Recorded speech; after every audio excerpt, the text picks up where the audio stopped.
In the full glare of cameras, we witnessed a police officer throw kicks at a journalist in Nairobi streets for no apparent reason.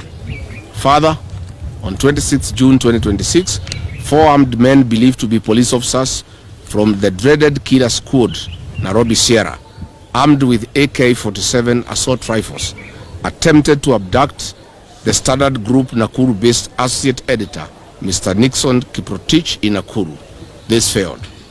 It is saddening and painfully unbearable that on 24th and 25th June 2026, the President of the Republic of Kenya and Commander-in-Chief of our Defense Forces, Mr. William Ruto, on his official X account, launched a barrage of scathing attacks on the independence of the Standard Media Group.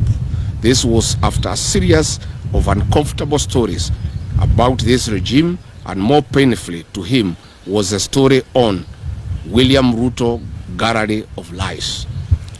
This attack is an open defiance to truth and total war on the freedom of media as stipulated under Article 34 of our Constitution. I am aware that the journalist Vera Mora, who did these stories, under trail by security forces 24 hours every day, and if anything happens to Vera, William Ruto must be held to account. Mr. William Ruto, the media does not live under your mercy or privilege. If you think the media is your enemy, you are mistaken. Wait for August 10th next year.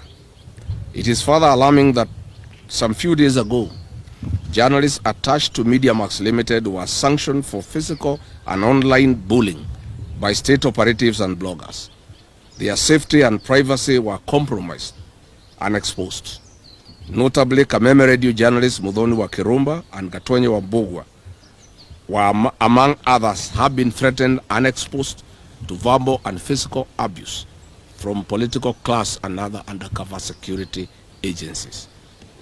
Particularly, President Ruto's advisor on the persecution of the mountain region, Moses Kuria, has given threats to Muthoni wa Kirumba, and if anything happens to Muthoni wa Kirumba, Moses Kuria and William Ruto must be held to account. Those behaviors being learned from the East African dictators will not be played here in Kenya. I must say for the record, Kenya is not Uganda and Kenya is not Tanzania. But more importantly, we are aware and informed of William Ruto's plans to shut down some media houses, cripple others through the government advertising agency financially, and slow down and eventually shut the internet on the 10th of August 2027.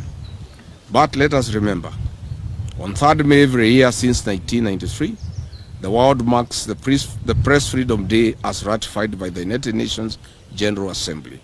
It is not only that 3rd May is the only day we celebrate and observe media freedom, but every day we must observe and honor the media as the fourth estate. In our country, Kenya, press freedom is not a privilege granted by the state, but a right recognized under our Constitution. Article 33 and 34 of our Constitution gives the right to freedom of expression and freedom of the media respectively. Our Constitution has not changed, and those who believe in the dark days must be reminded accordingly. It is not about what you like in the media, but the truth. Further, I strongly condemn the closure of NTV Uganda, Spark TV, and Daily Monitor by Uganda's military chief, General Muhoozi, who is the son of Kaguta Museveni. He is a close confidant of William Ruto, and by association, Ruto is part and parcel of this shutdown.